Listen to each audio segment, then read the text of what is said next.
या naval officer एक युद्धपोत पर तैनात हो, एक पनडुब्बी में डिप्लॉयड हो, सबमरीन में हो, उस वक्त अगर देहांत हो जाए तो इनकी बॉडीज को कहां दफनाया जाता है, कैसे इनका अंतिम संस्कार किया जाता है। तो दोस्तों, जहां तक संभव हो, अगर ये देहांत जो हुआ है नेवल ऑफिसर का या नौसैनिक का, उस समंदर के बीचों बीच हुआ है, तो प्रिजर्वेशन के लिए जो फ्रीजर रहते हैं, जहां खाना रखा जाता है नौसैनिकों का,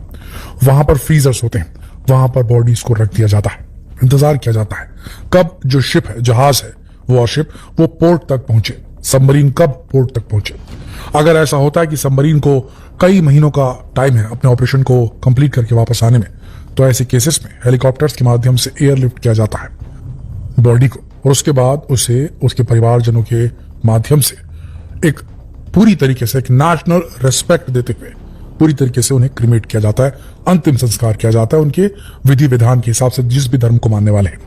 लेकिन दोस्तों, अगर यूएस नेवी में ऐसा होता है तो यूएस नेवी में कुछ प्रावधान ऐसे हैं जिसमें सेलर हो चाहे नेवल ऑफिसर हो, उनकी बॉडी को समंदर में ही दफना दिया जाता है। जी हाँ, वर्ल्ड वॉर 2 के दौरान यूएस नेवी में सी बरियल्स, यानी कि जो युद्ध के दौरान अगर किसी का देहांत होता है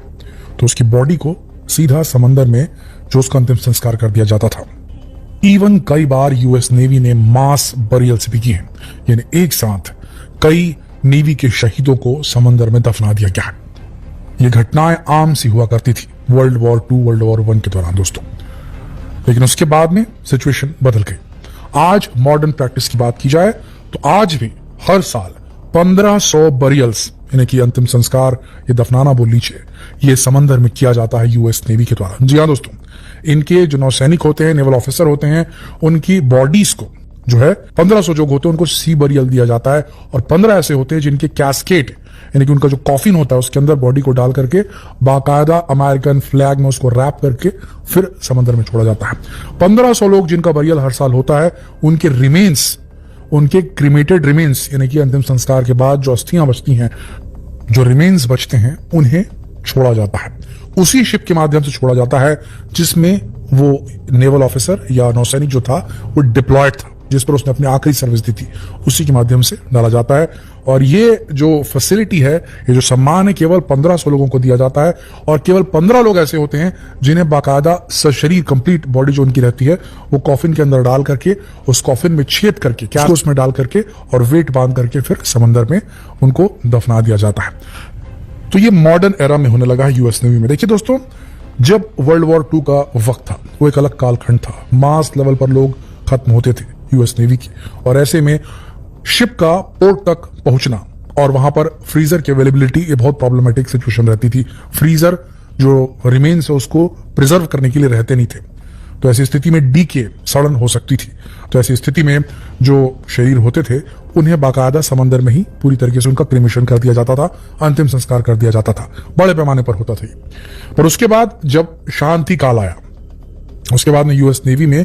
लोग ऑप्ट करते हैं, जो नेवल ऑफिसर रहते हैं, इवन जो रिटायर हो चुके हैं, डेकोरेटेड जो रिटायर्ड ऑफिसर्स रहते हैं नेवी के, वो भी ऑप्ट इन कर सकते हैं कि आप एक काम कीजिए, मेरे मरणोपरांत आप मेरी जो रिमेन्स है या फिर मेरी जो बॉडी है उसको आप जो है समंदर में एक पर्टिकुलर जगह पर, जहां भी जिस भी शिप में वो डिप्लॉयड रहेंगे उसके माध्यम से जो है वहां पर उनको क्रिमेट कर दिया जाए समंदर के अंदर। तो अब ऑप्ट किया जाता है, अब अपनी तरफ से विकल्प को चुना जाता है, और ये काम जो नौसैनिक या नेवी ऑफिसर रहता है अपने जीवन के दौरान ही टिक मार्क करके फॉर्म भर चुका होता है, और नेवी जो रहती है यूएस नेवी, उसके पास में उसकी प्रेफरेंसेस रहती है। देखिए दोस्तों, ये जो पूरी सेरेमनी होती है, इस दौरान में पारिवारिक मेंबर्स नहीं मौजूद रह सकते, फैमिली अटेंड नहीं कर सकती इस प्रकार के क्रिमेटोरी जो भी सेरेमनीज होती हैं, खासकर तब क्योंकि ये जो जितनी भी सेरेमनीज होती है क्रिमेशन की, ये वॉरशिप्स के ऊपर में होती है।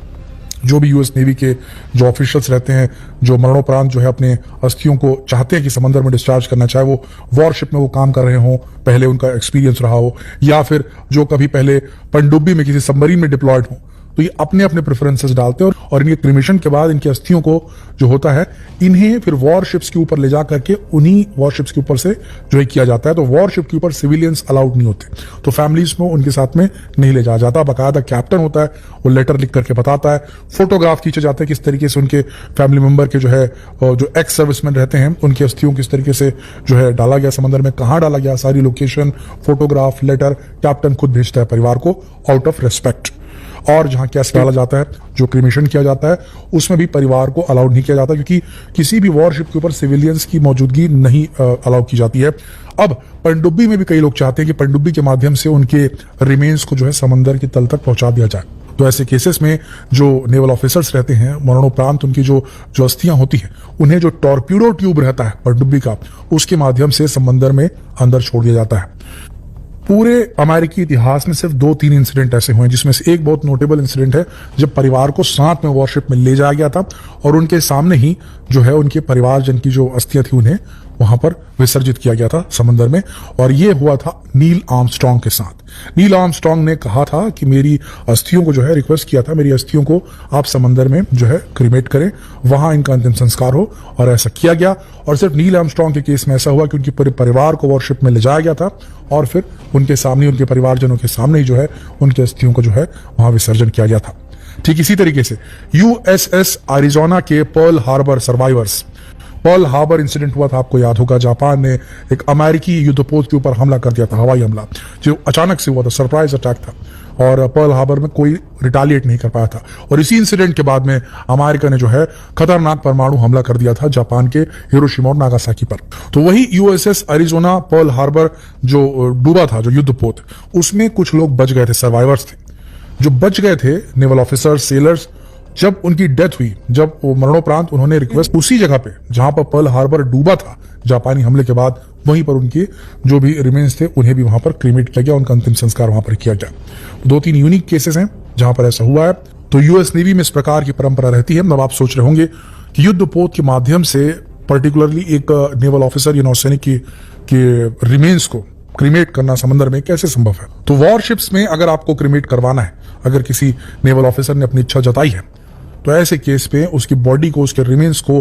अगर बॉडी करनी, कैस्केट के माध्यम से करना है, तो बॉडी को प्रिजर्व रखना पड़ेगा और इसका सारा खर्च जो फैमिली होती है वो वहन करती है। 12-18 महीनों तक का समय लग सकता है। जब वॉरशिप्स अपने मिशन में जाती है समंदर में, तब फिर कॉल आता है फैमिली को और तब बताया जाता है कि वॉरशिप जा रही है, अगर आप क्रिमेशन करना चाहते हैं तो आप बॉडी ले आइए। तो फिर ट्रांसपोर्ट करके जो है, अपना खर्चे से ट्रांसपोर्ट करके जो फैमिली होती है वो वॉरशिप तक पहुंचाती है। फिर वॉरशिप आगे लेके जाती है, फैमिली को अलाउ नहीं किया जाता, वो लास्ट गुड बाय कहते हैं। फिर बॉडी को प्रिपेयर करती है जो यूएस नेवी है और पर्टिकुलर जगह पे जाके उसको क्रीमेट करती है।